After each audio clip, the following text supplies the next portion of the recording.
વડોદરામાં ડિલિવરી બોયના કપડાં પહેરીને આવેલા શખ્સે લૂંટ કરી છે। પાર્સલનું કહીને વૃદ્ધના ગળામાં ચેન ખેંચી લીધી। અકોટા વિસ્તારની રાધાકૃષ્ણ સોસાયટીમાં ઘટના બની છે।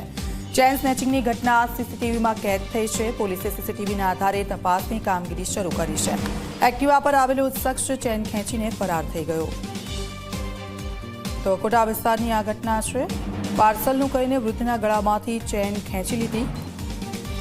આપ જુઓ, એક નવી સ્ટ્રેટેજી ચોરી કરવાની સામે આવી છે અને પાર્સલો તો કેટલાય આવતા રહેતા હોય છે। વૃદ્ધાએ જે રીતે ઘર ખોલ્યું હતું ત્યાર પછી તેમના ચેન સ્નેચિંગ કરવામાં આવી।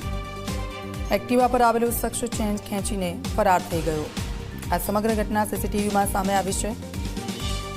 આપ જુઓ, પાર્સલનું કહીને વૃદ્ધના ગળામાંથી ચેન ખેંચી લીધી। અકોટા વિસ્તારની રાધાકૃષ્ણ સોસાયટીમાં આ ઘટના બની છે, તેને લઈને લોકોમાં પણ ફફડાટ છે।